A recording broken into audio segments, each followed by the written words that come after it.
క్రీస్తునందు ప్రియ స్నేహితులారా, ప్రభు అయిన యేసుక్రీస్తు నామములో మీకు శుభములు తెలియజేయచూ ఉన్నాను.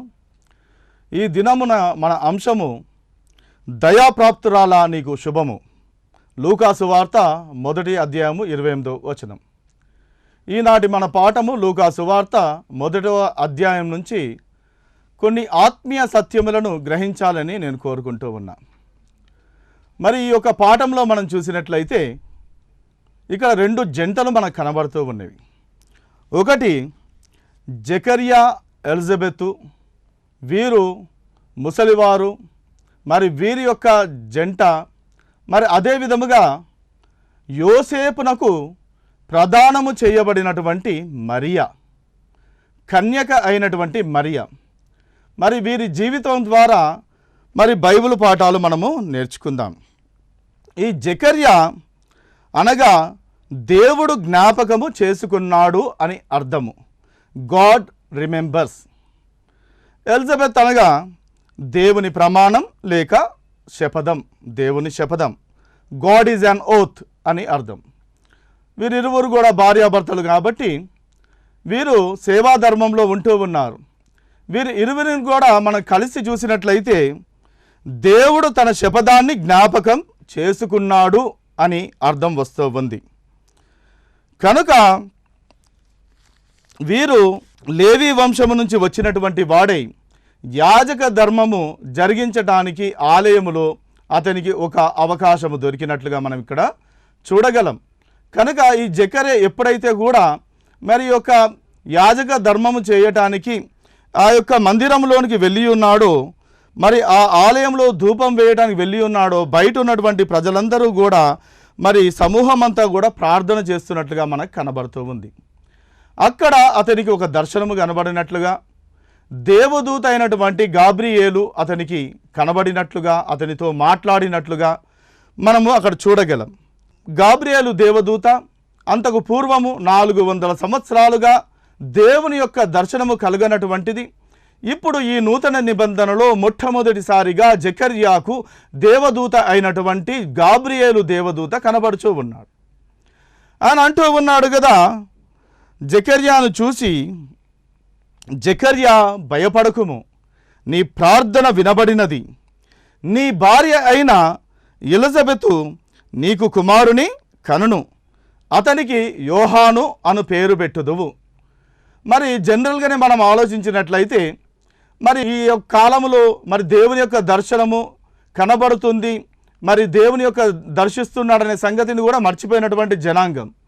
ఈ పరిస్థితుల్లో జకర్యాకు కనబడేసరికి దేవుని దూత మరి అతడు భయపడినట్లుగాను, మరి దేవుని యొక్క దూత అతన్ని మరి భయపడవద్దు అని చెప్పి, మరి అతని యొక్క ప్రార్థన ఏమై ఉన్నదో అది దేవుని యొక్క సన్నిధిలో వినబడినదని, మరి ఆ ప్రార్థనకు జవాబుగా దేవుడు అతన్ని ఆశీర్వదించబోతూ ఉన్నాడని, అతని భార్య అయినటువంటి ఎలిజబెతు మరి కుమారుని కని అతనికి యోహాను అను పేరు పెట్టుదువు అని వాగ్దానం ఇచ్చినట్లుగా మనం ఇక్కడ చూడగలం.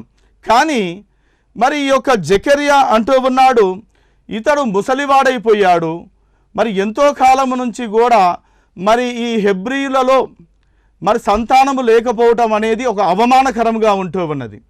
కనుక ఈ అవమానమును బట్టి అతను భార్యయు ఎంతగానో ప్రార్థన చేసినటువంటి వారిగా కనబడతాం. వారికి ఏమున్నా లేకున్నా కూడా మాకు సంతానం ఉంటే మేలని వారు కోరుకున్నట్లుగా చూస్తూ ఉన్నాం. కానీ ఎప్పుడైతే కూడా అంటే ఇది వీరు కోరినట్టు వరమే కనుక ఆ వరాన్ని దేవుడు అనుగ్రహించినప్పుడు, దేవుని సన్నిధిలోనికి వీరి ప్రార్థన వెళ్ళినప్పుడు మరి దేవుడు వారు ఏదైతే కోరుకున్నాడో దాన్ని బట్టి దీవించాలని మరి తన దూతను పంపినప్పుడు మరి వారంటూ ఉన్నారు కదా, మరి అతడు ప్రభువు దృష్టికి గొప్పవాడై ద్రాక్షారసమైనను మద్యమైనను త్రాగక తన తల్లి గర్భమున పుట్టినది మొదలుకొని పరిశుద్ధాత్మతో నిండుకొనిన వాడై ఇజ్రాయేలీలలో అనేకులను ప్రభువైన వారి దేవుని వైపునకు త్రిప్పును అని చెప్తూ ఉన్నాడు.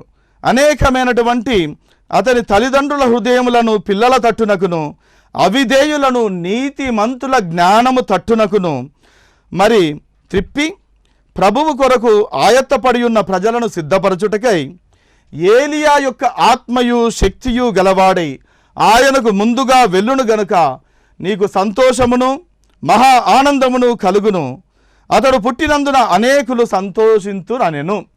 కనుక ఈ విధంగా మరి ఎంతో గొప్ప శుభవచనము, శుభవర్తమానము జకర్యా జీవితంలోనికి మరి ఈ యొక్క దేవదూత మోసుకొని వస్తే మరి ఇతను అంటూ ఉన్నాడు కదా, జకర్యా ఇది నాకేలాగు జరుగును, నేను ముసలివాడను, నా భార్యయు బహుకాలము గడిచినదని ఆ దూతతో చెప్పగా, మరి అతడు అపనమ్మికను బట్టి ఆ దేవదూత అంటూ ఉన్నాడు కదా, నేను దేవుని సముఖమందు నిలుచు గబ్రియేలును, నీతో మాటలాడుటకును ఈ సువర్తమానము నీకు తెలుపుటకును పంపబడి తిని, నీవు ఈ మాటలను నమ్మలేదు గనుక ఈ సంగతులు జరుగు దినము వరకు నీవు మాటలాడక మౌనివై ఉందువని చెప్పాను. మరి ఇదే పరిస్థితిని మనం చూసినట్లయితే మరి ఇది గబ్రియేలు ఒక 6 నెలల తర్వాత నజరేతను ఊరిలో కన్య అయినటువంటి మరియకు దర్శనమిచ్చినట్లుగా మనం అక్కడ చూడగలం. కనుక గలిలయలోని నజరేతను ఊరిలో మరి యోసేపునకు ప్రదానము చేయబడినటువంటి మరియకు కనబడి మరి ఆమెను పలకరించినట్లుగా చూస్తూ ఉన్నాం. ఆయన లోపలికి వచ్చి, దయాప్రాప్తురాల నీకు శుభము, ప్రభువు నీకు తోడయ్యున్నాడని చెప్పాను, ఒక శుభవచనాన్ని పలుకుతూ ఉన్నాడు. కనుక ఈ విషయంను చూసినప్పుడు ఆమె కూడా కొద్దిగా కలవరపడి ఈ శుభవచనమేమిటో అని ఆతృతపడినట్లుగా మనం చూడగలం. అయితే మరియా భయపడకుము, దేవుని వలన నీవు కృప పొందితివి, కనుక ఇదిగో నీవు గర్భము ధరించి కుమారుని కని ఆయనకు యేసు అను పేరు పెట్టుదువు. ఆయన గొప్పవాడై సర్వోన్నతుని కుమారుడనబడును, తండ్రి అయిన దావీదు సింహాసనమును ఆయనకిచ్చును అని ఈ విధమైనటువంటి వాగ్దానమును మరియకు తెలియజేసినప్పుడు మరియా చాలా సింపుల్గా మరి అంటూ ఉంది కదా, నేను పురుషుని ఎరుగని దానని, ఇది ఎలాగూ జరుగునని దూతతో చెప్పింది. మరి అక్కడైతే మరి జకర్యాతో కూడా దేవదూత మరి ఆ విధంగానే ప్రకటించినప్పుడు మరి అతన్ని శపించినట్లుగా మౌనివై ఉండమన్నట్లుగా, ఇక్కడైతే మాత్రము మరియను దేవదూత అంటూ ఉన్నాడు కదా, పరిశుద్ధాత్మ నీ మీదికి వచ్చును, సర్వోన్నతుని శక్తి నిన్ను కమ్ముకొనును గనుక పుట్టబోవు శిశువు పరిశుద్ధుడై దేవుని కుమారుడు అనబడును అని సెలవిచ్చినట్లుగా చూస్తూ ఉన్నాం. అదేవిధంగా నీ బంధువురాలైనటువంటి ఎలిజబెత్ కూడా మరి గర్భము ధరించి మరి ఇది 6వ మాసం ఆమెకని సెలవిచ్చినట్లుగా మనం అక్కడ చూడగలం. అయితే అందుకు మరియా, ఇదిగో ప్రభువు దాసురాలను, నీ మాట చొప్పున నాకు జరుగునుగాక అనెను. కనుక ఆమె చాలా సింపుల్గా దేవునికి తన యొక్క అభిప్రాయాన్ని తెలియజేయటం జరిగింది. ఇదిగో నేను ప్రభువు దాసురాలను, నీ మాట చొప్పున నాకు జరుగునుగాక అని అన్నట్టుగా మనం అక్కడ చూడగలం. కనుక ఈ ఇద్దరు జంటల్లో మనం చూసినట్లే ఒకరిని దేవుడు ఎందుకు అంత కఠినముగా మరి శిక్షించాడు, ఇంకొకరిని దేవుడు ఎందుకు ఆశీర్వదించాడని మనం పరిశీలన చేసినట్లయితే మరి ఎలిజబెత్ జకర్యా కూడా మరి వృద్ధాప్యము తమ జీవితమునంతటినీ కూడా అనుభవించినటువంటి వారిగా మనం అక్కడ చూడగలం. వారు దేవుని యందు శ్రద్ధాశక్తులు కలిగినటువంటి వారిగా, భయభక్తులు కలిగినటువంటి వారిగా కూడా మనము చూడగలం. వారు తమ జీవితాన్నంతటిని కూడా అనుభవించినటువంటి వారిగా చూడగలం. ఎందుకనంటే వారు యాజక ధర్మము చేయటం తెలుసు అని అంటే అనేకులను దేవుని మార్గము వైపునకు త్రిప్పిన వారు, అనేకులను దేవుని వాక్యము తెలిపినటువంటి వారు, మరి ఇతరులకు నేర్పించినటువంటి వారు, దేవుని వైపునకు నడిపించినటువంటి వారిగా కూడా మనము ఇక్కడ చూడగలం. అయితే వారు ఎప్పటి నుంచో కూడా కోరుకున్న విధముగా మరి వారి కుమారుడు కావాలి, తమ యొక్క అవమానము తీసివేయబడాలని కోరుకుంటే మరి ఎప్పుడైతే కూడా దేవుడు మరి ఆ యొక్క వాగ్దానం ఇస్తూ ఉన్నాడో మరి వారు దానికి సంతోషించకుండా మరి వారు ఒక శోధనకు గురైనట్లుగా ఏమంటూ ఉన్నాడంటే ఏదో సైంటిఫికల్గా, శాస్త్రీయంగా ఇది ఇంపాసిబుల్ అన్నట్టుగా, మరి అసాధ్యం అన్నట్టుగా వారు అక్కడ మాట్లాడినట్టుగా మనం చూడగలం. అయితే దేవుని నిమిత్తము మరి వారు సాక్రిఫైస్ చేయడానికి కూడా మరి వెనుకాడినట్లుగా చూస్తూ ఉన్నాం. దీనికి ఏదైనా ఒక ఉదాహరణ కావాలన్నట్టుగా మనం చూస్తూ ఉన్నాం. మేము బహుకాలము గడిచిపోయినటువంటి వారము, మరి ఆ యొక్క స్త్రీ ధర్మము కూడా నా భార్య అయినటువంటి ఎలిజబెత్కు నిలిచిపోయింది కాబట్టి ఇది సాధ్యము కాదు అన్నట్లుగా మరి చూస్తూ ఉన్నాం. అంతవరకు కూడా మరి మనము కూడా ఈ విధంగానే ప్రార్థన చేస్తున్నాం, దేవా మాకు అది కావాలి ఇది కావాలి అని. చివరికి దేవుడు ఎప్పుడైతే దీవించడానికి వస్తూ ఉంటే ఇది సాధ్యమా అని అనుకుంటూ ఉంటాం. ఆ ప్రశ్ననే మనల్ని ఆ ఆశీర్వాదమునకు కర్తలము కాకుండా అది ఆపివేస్తుంది. ఒక స్టాప్ బటన్ని పెట్టి ఒత్తినట్లుగా అది అక్కడనే ఆ గుమ్మం యొద్దనే మరి ఆగిపోతున్నట్లుగా మనకు కనబడుతూ ఉంటూ ఉంది. కనుక ఇక్కడ మనం చూసినట్లయితే ఇంకో విధంగా చెప్పాలి అని అంటే, దేవదూత లేకుంటే దేవుడు ఆ దేవదూత ద్వారా అంటూ ఉన్నాడు కదా ఇంకో విధంగా, మీ ప్రాణము మాకు కావాలి అని. అనగా అంటే ఈ సర్వీస్ అంతా కూడా ఇచ్చారు వీళ్ళు, వారి జీవితం అంతా కూడా అనుభవించారు, ముసలితనానికి వచ్చేశారు, ఇంకా ఎక్కువ జీవితం వారికి లేనే లేదు. అయినా కూడా ఇప్పుడు దేవునికి మీ యొక్క అవసరత ఉంది, మీరు రండి అని అంటే వారు సాకులు చెప్తూ ఆ ముసలితనంలో కూడా మరి వారు భయపడినట్లుగా మనం చూడగలం. ఎందుకంటే మరి ఎప్పుడైతే కూడా ఈ ఆశీర్వాదం వచ్చినదో మరి ఎలిజబెత్ అమ్మ అంటూ ఉంది, మనుషులలో నాకుండిన అవమానమును తీసివేశాడు దేవుడు అని చెప్పి, అయినా కూడా మరి ఆ అవమానము తీశాడని సంతోషించకుండా 5 నెలలు ఎవరికీ కూడా కనబడకుండా దాగుకున్నట్లుగా మనం అక్కడ చూడగలం. కనుక ఈ విధంగా దేవుని మీద అపనమ్మిక కలిగి ఉన్నందుకు ఏ విధంగా అయితే శోధనకు లోనై మరి ఇది మా ఎడల జరుగుతుందా లేదా అని వారు వెలిపించినటువంటి అభిప్రాయాన్ని బట్టి దేవుని యొక్క దూత అతని నోరు మూయించినట్లుగా మనం చూస్తాం. ఎప్పుడైతే కూడా అతని కుమారుడు కలిగాడో అప్పుడు దేవుని స్తుతిస్తూ అతని యొక్క నోరు సడలినట్లుగా మనం చూడగలం. కానీ మరియ యొక్క జీవితాన్ని మనం చూసినట్లయితే ఈమె యవ్వనురాలు, ఇంకా చాలా చిన్న వయసు కలిగినది, మరి కన్యక అయి ఉన్నది, ఇంకా వివాహము కూడా కాలేదు, ఇంకా జీవితాన్ని ఏమాత్రము కూడా చూడలేదు, ఇంకా జీవితము ప్రారంభములోనే ఉంటూ ఉన్నది. మరి ఇంకా ఎంతో ఫ్యూచర్, ఎంతో భవిష్యత్తు ఆమెకు ఉంటూ ఉంది. మరి దేవుని యొక్క సారాన్ని నమ్మి ఆమె మరి ఒక విశ్వాసురాలుగా కనబడుతూ ఉంది. ఆమె అంతకుముందు చాలా చిన్న వయసు ఆమెది. ఎందుకనంటే మనం పూర్వకాలంలో చూసినట్లయితే వివాహము మరి ఆనాడు మరి ఎప్పుడైతే కూడా మరి చాలా చిన్న వయసులోనే వివాహం చేసినట్లుగా చూడగలం. కనుక మరియ యొక్క వయసు కూడా ఆ దినాల్లో చాలా తక్కువ అని మనం ఊహించవచ్చు. కనుక ఆ సమయంలో కూడా ఆమెకు తెలిసినటువంటి ఆ కొద్ది విషయాలను బట్టే, కానీ దేవుని యొక్క వాక్యం ఉన్నది ఉన్నట్లుగా నమ్మినటువంటి ఆమె సారా జీవితాన్ని గమనించినది.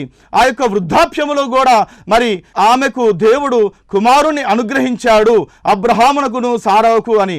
రిబ్కా కూడా ప్రార్థన వలన కుమారుని కన్నది అనేటటువంటి సత్యాన్ని కూడా తెలుసుకున్నదై హన్నా యొక్క జీవితాన్ని ఎంతగా మరి పరికించిందో గాని మరి హన్నా జీవితంలో కూడా ప్రార్థన ద్వారా సమూయేలు ప్రవక్తను పొందుకున్నాననేటటువంటి విశ్వాసముతో చాలా సింపుల్గా అంగీకరించినట్లుగా మనం ఇక్కడ చూస్తాం. ఆమెకి తెలిసింది కొద్దిగా అయినా కూడా ఆ కొద్దిదాన్ని బట్టే దేవుని గణపరచడానికి ముందుగా వస్తూ ఉన్నదని చూస్తూ ఉన్నాం. అయితే ఆమె కూడా ఇటువంటి ప్రశ్ననే మరి అక్కడ ఇంకో విధంగా మనం ఆలోచించినట్లయితే, ఏ విధంగా అయితే జకర్యాకు మరి దేవదూత అడిగాడో, ఏ విధంగా అయితే దేవుడు అడిగాడో నీ జీవితం నాకు కావాలి అని, ఆ విధంగానే మరియ జీవితాన్ని కూడా ఇంకా యవ్వనస్తురాలైనటువంటి ఆమె జీవితాన్ని దేవుడు అంటూ ఉన్నాడు కదా, నీ యొక్క ప్రాణము నాకు కావాలి అని అంటే ఆమె ఎంతో సంతోషంగా అంగీకరించినట్లుగా మనం చూడగలం. ఎందుకనంటే మరి అబ్రహాము మరి తన కుమారుడైనటువంటి ప్రాణానికి ప్రాణమైనటువంటి కుమారుడు ఇస్సాకు కలిగినప్పుడు దేవుడు ఆ యొక్క కుమారుడిని బలిగా అర్పించమన్నప్పుడు అతడు సంతోషముతో ముందుకు వెళ్ళి మరి అతన్ని అర్పించడానికి సిద్ధముగా ఉన్నాడు. ఏ విధంగా అయితే సిద్ధముగా ఉన్నాడో ఆ విధంగానే మరియ కూడా తన యొక్క జీవితాన్ని ప్రభువు నిమిత్తము అర్పించడానికి ముందుకు వచ్చినట్లుగా మనం అక్కడ చూడగలం. కనుకనే ఆమె ధన్యురాలు అనబడినది. ఇంకొక విధంగా ఆలోచిస్తే ఆ రోజు ఉన్నటువంటి సామాజిక పరిస్థితులను బట్టి, ధర్మశాస్త్ర పద్ధతులను బట్టి మనం ఆలోచన చేసినట్లయితే ఆ దినాలలో మరి ఎవరైతే కూడా కన్యకలు కానీ మరి ఇంకా ఎవరైనా స్త్రీలు కానీ మరి వారి యొక్క పెనిమిటి ద్వారా కాకుండా గర్భము ధరించినట్లయితే వారిని రాళ్లతో కొట్టి చంపే సాంప్రదాయం కలదు. అంటే వారి యొక్క ప్రాణాన్ని తీసుకునేటటువంటి మరి ఆ సాంప్రదాయం ఉంటూ ఉంది. అనగా తన యొక్క ప్రాణాన్ని పెట్టడానికి కూడా మరి ఏమాత్రము కూడా భయపడకుండా నేను దేవుని యొక్క మరి చేతిలో ఒక సాధనముగా వాడబడుతూ ఉన్నాను, నా యొక్క జీవితము ధన్యమైనదని చెప్పి తన యొక్క జీవితాన్ని దేవునికి అంకితం చేసుకోవడానికి ఏ విధంగా సిద్ధపడ్డదో మనం చూసినట్లయితే ఇక్కడ మరి ఒక గొప్ప కార్యం ఇక్కడ చేస్తూ ఉన్నది. ఏ విధంగా అయితే ఒక రాకెట్ని వేరే గ్రహానికి పంపించాలంటే ఆ యొక్క రాకెట్ లాంచర్ అవసరమో, ఆ విధంగానే దేవాది దేవుడైనటువంటి దేవుడు ఈ లోకానికి రావాలంటే మరి ఒక మనుష్య శరీరము, ఒక వాహనము అవసరమై ఉన్నది. ఆ యొక్క వాహనముగా తానే ఉంటాను అంటూ ఉన్ని సిద్ధపడినట్టుగా మనం చూడగలం. కనుక ఆ దేవాది దేవుని ఈ లోకానికి తీసుకొని రావడానికి తన యొక్క శరీరాన్ని, తన యొక్క జీవితాన్ని అర్పించినట్లుగా, సమర్పించుకున్నట్లుగా మనం చూడగలం. ఈ విధంగా నేను గర్భము ధరిస్తే కాబోవు పెనిమిటి నన్ను విడిచిపెడతాడేమో, ఈ సమాజం ఏమంటుందో, మరి ఈ యొక్క బంధువులు ఏమంటారో, నా కుటుంబం వారు నన్ను ఏమంటారో అని ఏది కూడా ఆలోచించకుండా దేవుని యొక్క మాట తన యొద్దకు వచ్చినది కాబట్టి ఎంతో సంతోషముతో నేను దేవుని పాత్రగా వాడబడితే చాలును అని ఆమె ముందుకు వచ్చినట్లుగా మనం ఇక్కడ చూడగలం. కనుక ఆమె దీన్ని ఒక దీవెనకరంగా తీసుకుంది. ఎప్పుడైతే కూడా ఆమె గర్భము ధరిస్తుందని దేవదూత ద్వారా పలకబడితే ఆమె వెళ్ళి ఎలిజబెత్ లాగా దాక్కోలేదు. ఇంకా బయటికి వెళ్ళి ఎలిజబెత్ అమ్మను దర్శించి మరి అక్కడ పరిచర్య చేసినట్లుగా 3 నెలలు ఆమెతో ఉన్నట్లుగా చూస్తూ ఉన్నాం. ఎలిజబెత్ అమ్మ అంటూ ఉంది కదా, స్త్రీలలో నీవు ఆశీర్వదింపబడిన దానవు, నీ గర్భఫలమును ఆశీర్వదింపబడును. నా ప్రభువు తల్లి నా యొద్దకు వచ్చుట నాకేలాగూ ప్రాప్తించను అని అంటూ ఉంది. ఇదిగో నీ యొక్క శుభవచనము నా చెవిని పడగానే నా గర్భములోని శిశువు ఆనందముతో గంతులు వేసెను అని మరి ఎలిజబెత్ అమ్మ అన్నట్టుగా చూస్తున్నాం. ఈ శుభవచనమున గురించి చూసినట్లయితే ఇక్కడ ఈ దేవుని యొక్క దేవదూత మరియతో నీకు శుభము అనేటటువంటి మాటలను మనం అక్కడ చూడగలం. మరి ఇదే మాట రాజుల 2వ గ్రంథము 7వ అధ్యాయము 9వ వచనంలో కూడా చూసినట్లయితే అక్కడ కొందరు కుష్ఠరోగులు ఉన్నారు. ఆ కుష్ఠరోగులు ఇంకా చావనై ఉన్నారు, వారికి ఆహారం ఏమీ లేదు. ఆ యొక్క దేశము సోమ్రోను దేశము మరి శత్రువుల చేత పట్టబడినది. మరి వారు ఇంకా తినటానికి కూడా తిండి లేకున్నది. వారు అక్కడ ఉన్నా చనిపోతాము, మరి వారి యొక్క రాజ్యంలోనికి వెళ్దామంటే వాళ్ళు రాళ్లతో కొట్టి చంపుతారని. అయితే శత్రువుల దగ్గరికి వెళ్దాం, ఇట్లనే చచ్చేదే కదా, అక్కడికి వెళ్ళి ఏమైనా దొరికితే దొరుకుతుంది, బతకనిస్తే బతకనిచ్చారు, లేకపోతే మనం చనిపోదాం, ఇక్కడ నుండి చనిపోయేదానికన్నా అక్కడికి వెళ్ళి చనిపోతే మంచిదని వారు అక్కడికి వెళ్ళినప్పుడు ఆ శత్రు సమూహంలోనికి అక్కడ ఎవరూ లేకుండా చూచి ఒక గుడారములో చొచ్చి అక్కడ ఉన్నటువంటి ఆహారాన్ని భుజించి అక్కడ ఉన్నటువంటి ధనాన్నంతటిని కూడా సమకూర్చుకొని వెళ్ళి దాచిపెట్టి ఇంకొక గుడారములో కూడా పోయి అదే విధముగా చేసి మరి వారు కూడా ఆ కుష్ఠరోగంతో ఉన్నటువంటి వారు కూడా వారు అంటూ ఉన్నారు, ఇదిగో నేటి దినము శుభవర్తమానము గల దినము, ఇది మంచి దినము, మనకు కలిగినటువంటి మేలు మన ప్రజలందరికీ కూడా కలగాలి. మనము భుజించినటువంటి ఆహారము, అనేక మంది ఆహారం లేక బాధపడుతున్నారు, ఆ ఆహారం అందరికి కూడా పంచిపెట్టాలి. కనుక మనల్ని వారు చంపినా పర్వాలేదు కానీ మనం వెళ్ళి మన రాజ్య ప్రజలకు ఈ శుభవర్తమానము తెలియజెప్పుదామని ముందుకు వెళ్ళారు. అదేవిధంగా ఈ యొక్క మరియ ద్వారా నేడు క్రైస్తవులమైనటువంటి మనము కూడా, క్రీస్తు యేసుని నమ్ముకున్న మనము కూడా మన యొక్క ప్రజలు మరి ఈ శుభవర్తమానము వినాలి అనేటటువంటి ఆశ మనలో ఉండాలి. మనం వెళ్ళి లోకమంతటా కూడా లోక రక్షకుడు మరి లోకములో జన్మించాడనే సంగతిని తెలియజెప్పేవారిగా మనం ఉండాలి. కనుక ఇక్కడ మనం చూసినట్లయితే మరి యొక్క స్త్రీలలో ఉన్నటువంటి ఆ యొక్క అవమానాన్ని ఈమె తీసివేసినట్లుగా మనం ఇక్కడ చూడగలం. ఎందుకు అనగా మరి 1వ అధ్యాయము 49వ వచనంలో చూస్తే, ఇది మొదలుకొని అన్ని తరముల వారును నన్ను ధన్యురాలని అందురు అని మరియ తల్లి అక్కడ చెప్పినట్లుగా మనము చూడగలం. ఎందుకు అనంటే స్త్రీలకు ఒక అపవాదు ఉంది. ఏమిటి అనంటే శోధన కలిగినప్పుడు మొట్టమొదట స్త్రీనే పతనమైపోయిందని, దాని తర్వాతనే పురుషుడు పతనమయ్యాడు అని, పాపము చేశాడు అనేటువంటి ఒక అపవాదు వారి మీద ఉంటూ ఉన్నది. కనుక ఇక్కడ మరి యొక్క పరిస్థితిని చూసినట్లయితే ఇక్కడ దేవుడు ఈ లోకములోనికి రావాలంటే ఒక స్త్రీ యొక్క సహాయం అవసరమై ఉన్నది కానీ మరి ఆయనకు మగవారి యొక్క సహాయము అవసరం లేకపోయి ఉన్నది. మరి కాలము సంపూర్ణమైనప్పుడు ఆయన స్త్రీ సంతానముగా ఇక్కడ పుట్టినట్లుగా మనం చూడగలం. కనుక అక్కడ పురుషుని యొక్క ప్రమేయము లేదు. కనుక ఏ స్త్రీల మీద అయితే కూడా పాపమును ఈ లోకానికి రావడానికి కారణం మీరంటూ ఉన్నారు, మరి ఈ స్త్రీ ద్వారా, ఈ మరియ తల్లి ద్వారా మరి లోక రక్షకుడు కూడా ఈ లోకానికి రావడానికి స్త్రీనే కారణమై ఉంటూ ఉన్నది. కనుక తన యొక్క జీవితాన్ని, తన యొక్క మరి శరీరాన్ని దేవుడు ఈ లోకానికి రావాలంటే తన యొక్క శరీరాన్ని వాడుకోమని దేవునికి సమర్పించుకున్నట్లుగా మనం చూడగలం, అర్పించుకున్నట్లుగా చూడగలం. దేవుని యొక్క ఆత్మ, పరిశుద్ధాత్మ మరియను కమ్ముకున్నట్లుగా మనం చూడగలం. అయితే సాతాను విషయంలో అయితే మరి అక్కడ హవ్వ విషయంలో చూసినట్లయితే సైతాను ఎప్పుడైతే కూడా మరి ఆ యొక్క ఏదేను వనములో శోధించడానికి వచ్చినప్పుడు ఏ జంతువు కూడా ఒప్పుకోనప్పటికీ కూడా తన శరీరంలోనికి సాతానుకు అవకాశం ఇవ్వకుండా, ఇదిగో ప్రకృతిలో దేవుడిచ్చినటువంటి మరి అన్ని సమస్త జీవుల వలె నీవు లేవు, మరి నీవు మా యొద్దకు రాకూడదని అన్ని ప్రాణులు అంటూ ఉంటే ఈ సర్పము ఏ విధంగా అయితే మరి ఆ సాతానుకు అవకాశం ఇచ్చిందో, తన శరీరాన్ని వాడుకోమని మరి అంటూ ఉందో, కానీ కనుక ఆ సర్పము ఈరోజు శపింపబడినదై ఉన్నది. కనుక అది కడుపుతో ప్రాకుతూ మరి స్త్రీ సంతానమునకును ఈ యొక్క సైతాను సంతానమునకును వైరము దేవుడు కలగజేస్తూ ఉన్నాడు. కనుక ఏ విధంగా అయితే కూడా మన యొక్క శరీరములను కూడా ఈనాడు మనమందరము కూడా మరి దేవుని నిమిత్తము ఏ విధంగా అర్పించుకుంటూ ఉన్నాం, ఏ విధంగా సమర్పించుకుంటూ ఉన్నాం. మరి ఆయన పిలిస్తే మరి ఇదిగో దేవా నా జీవితమని ఆయనకు సజీవ యాగముగా మన యొక్క శరీరములను సమర్పించుకుంటున్నామా లేదా అని దేవుడు అడుగుతూ ఉన్నాడు. ఈ జీవితాన్ని, ఈ యొక్క బ్రతుకును, ఈ యొక్క శరీరాన్ని మరి దేవుని నిమిత్తము ఉపయోగించుకున్నట్లయితే, ఆయన యొక్క ఆలయముగా మనము చేసుకున్నట్లయితే దేవుడు నిన్ను ఒక గొప్ప సాధనముగా చేసుకోవాలని కోరుకుంటూ ఉన్నాడు. అదే నీవు దేవునికి కాకుండా అపవిత్రమైనటువంటి కార్యాలతో ఈ యొక్క శరీరాన్ని పోషించుకున్నట్లయితే, వాటి నిమిత్తం ఈ శరీరాన్ని ఉపయోగించినట్లయితే, మత్తుతోనూ, త్రాగుడుతోనూ, వ్యసనాలతోనూ, ఈర్ష్యా ద్వేషాలతోనూ ఈ యొక్క దేవుని ఆలయమైనటువంటి మన శరీరమును పాడు చేసుకున్నట్లయితే, దేవుని ఆలయమును పాడు చేసినటువంటి వారి జీవితాన్ని దేవుడు పాడు చేస్తా అంటూ ఉన్నాడు. కనుక మన యొక్క బ్రతుకును కూడా మనము బాగు చేసుకుందాం. మన యొక్క శరీరాలను, మన జీవితాలను, ఈ ప్రాణాన్ని, ఈ సమస్తాన్ని కూడా దేవుడే మనకు అనుగ్రహించాడు కనుక మరి ఏ విధంగా అయితే మరియ తల్లి ఒప్పుకున్నదో, ఏ విధంగా అయితే కూడా అంగీకరించినదో, సంసిద్ధత వ్యక్తము చేసినదో, ముందుకు వచ్చినదో, మరి ఎవరి యొక్క ఆలోచన తీసుకోకుండా తన నిర్ణయం చొప్పున ముందుకు వస్తూ ఉందో, తన ప్రాణాన్ని సైతం పెట్టడానికి ముందుకు వస్తూ ఉందో, నీవు నేను కూడా ఈనాడు ప్రభువు నీ యొద్దకు వచ్చినట్లయితే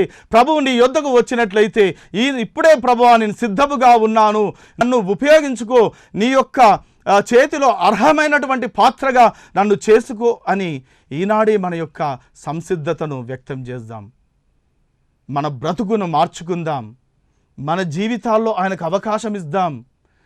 దేవుడు మనల్ని వాడుకుంటూ ఉన్నాడంటే ఆయన మనకి ఇది ఇచ్చినటువంటి గొప్ప మేలు, గొప్ప భాగ్యము. ఆయన మనల్ని వాడుకోబోతున్నాడంటే అది మనకు మేలే కానీ మరి దేవునికి ఏదో అవసరత ఉన్నట్లు నిన్ను నన్ను పిలుచుకోలేదు సహోదరుడా, సహోదరి. ఆయనకి ఏదో తక్కువైనట్లుగా నిన్ను కోరుకోలేదు.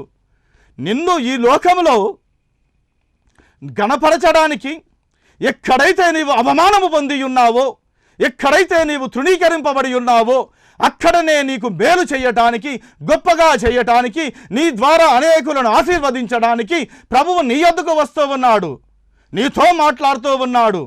దయాప్రాప్తురాలా నీకు శుభమని ఈరోజు వీక్షిస్తున్నటువంటి ప్రేక్షకులు ఎవరైనా సరే మిమ్మల్ని దీవిస్తూ ఉన్నాడు. ఈ యొక్క వాక్యం వింటున్నటువంటి ప్రతి ఒక్కరితో కూడా ఆయన యొక్క దయ, ఆయన యొక్క ఆత్మ కుమ్మరింపు కలుగుతూ ఉన్నది. ఆయన నిన్ను ఒక సాధనముగా వాడుకోవాలనుకుంటూ ఉన్నాడు. నిన్ను గొప్ప జనాంగముగా చేయాలనుకుంటూ ఉన్నాడు. నీ ద్వారా అనేకులను ఆయన యొద్దకు రప్పించాలని కోరుకుంటూ ఉన్నాడు. మనం అక్కడ చూసినట్లయితే మరి జకర్యా, ఎలిజబెత్ జీవితంలో వారు కోరినటువంటి వరం వారికి కలిగితే వారు వద్దన్నట్టుగా మనం చూస్తాం, భయపడినట్లుగా చూస్తాం. ఇక్కడ కోరనటువంటి వరము మరి దేవుని చేత పొందుకున్నటువంటి మరియ ఎంతో సంతోషించినట్లుగాను చూస్తాం. కనుకనే ఆమె దేవుని గణపరిచినది. నా ప్రాణము ప్రభువును గణపరచుచున్నది అన్న ప్రార్థన ఈమె కూడా చేస్తూ ఉంది. ఆయన తన దాసురాలి దీన స్థితిని కటాక్షించెను. మరి క్రిస్మస్ సెలబ్రేషన్స్ గురించి ఎంతోమంది సిద్ధపడుతూ ఉన్నారు. మరి దేని నిమిత్తం మనం సిద్ధపడుతూ ఉన్నాం? ఆల్రెడీ యేసుక్రీస్తు ప్రభువారు 2000 సంవత్సరాల క్రితమే మన యొక్క జీవితంలో వచ్చేసాడు, అడుగుపెట్టాడు. ఆయన యొక్క మార్గంలో ఇప్పుడు మనం నడుస్తూ ఉన్నాం. మరి రెండవసారి కూడా రాబోతున్నాడు. అది ఒక advent, second advent. First advent జరిగిపోయింది. ఈ సెకండ్ అడ్వెంట్ గురించి మనం సిద్ధంగా ఉన్నామా అని దేవుడు అడుగుతూ ఉన్నాడు. సర్వశక్తిమంతుడు నాకు గొప్ప కార్యములు చేసెను గనుక ఇది మొదలుకొని అన్ని తరముల వారు నన్ను ధన్యురాలని అందురు అని ఆమె అంటూ ఉంది. ఆయనకు భయపడు వారి మీద ఆయన కరికరము తరతరములుండును. మరి ముఖ్యంగా సింహాసనముల నుండి బలవంతులను పడదోసి దీనులను ఎక్కించెను. ఈనాడు వీక్షిస్తున్నటువంటి సహోదర సహోదరి, మన జీవితంలో కూడా బలహీనులము, ఎందుకు పనికిరాననుకుంటున్నటువంటి మన జీవితాలలో కూడా దేవుడు ఆ గొప్ప కార్యాలు చేయాలంటున్నాడు. మరి మిమ్మల్ని రాజులుగా, మరి ఆ యొక్క యాజక సమూహముగా చేసుకోవాలని ఆయన కోరుకుంటూ ఉన్నాడు. ఆకలి గొనిన వారిని మంచి పదార్థములతో సంతృప్తి పరచి ధనవంతులను వట్టి చేతులతో పంపివేస్తానని ఆయన అంటూ ఉన్నాడు. అబ్రహామునకును అతని సంతానమునకును యుగాంతము వరకు తన కనికరము చూప జ్ఞాపకము చేసుకుందునని మన పితరులతో సెలవిచ్చినట్లు ఆయన తన సేవకుడైన ఇజ్రాయేలునకు సహాయము చేసెను. మనకును ఆయన సహాయము చేయుచున్నాడు, చేసెను అని నమ్మినట్లయితే దేవుడిప్పుడే నీ జీవితాన్ని బాగు చేయడానికి సిద్ధంగా ఉన్నాడు. మనల్ని, మన జీవితాన్ని సమర్పించుకుందాం. దేవుడు మనల్ని అందరినీ కూడా దీవించునుగాక. ఆమెన్. ప్రార్థన చేసుకుందాం. కృపామయుడా, ప్రేమ కలిగిన మా పరలోకపు తండ్రి, మీకే వందనములు, స్తుతులు, స్తోత్రం రాజా. ప్రభువా, మేము అనుకోని విధముగా, తలవని తలంపుగా మీరే మమ్మల్ని దర్శించి మీరు మాకు వరాన్ని ఇచ్చినట్లయితే మేము సిద్ధముగా ఉండునట్లుగాను, మరియ తల్లి అంగీకరించినట్లుగా మేమును మా బ్రతుకును మార్చుకోవడానికి, మీ కొరకు సిద్ధపడడానికి, ఇక బ్రతుకునది నేను కాదు క్రీస్తే నాయందు బ్రతుకుచున్నాడు అనేటటువంటి విశ్వాసంతో మేము ముందుకు సాగటానికి, మా యొక్క బ్రతుకంతటిలో కూడా మీ కృపాక్షేమములు మా వెంట వచ్చినట్లుగా సహాయమును దయచేయమని వీక్షిస్తున్న ప్రతి ప్రేక్షకుని, వారిని, వారి కుటుంబాల్ని మరి దీవించమని, వాళ్ళు ఉన్న ప్రతి విధమైనటువంటి అంధకారమయమైనటువంటి శక్తులన్నింటినీ కూడా పారద్రోలమని, అంధకారంలో వెలుగునిచ్చినటువంటి గొప్ప దేవుడవు మా జీవితాల్లో, మా బ్రతుకుల్లో కూడా ఆ వెలుగును నింపమని యేసయ్య ఉన్నతమైన నామమున ప్రార్థన చేయించున్నాం పరమ తండ్రి. ఆమెన్. ప్రభువు మిమ్మల్ని దీవించును గాక. ఆమెన్.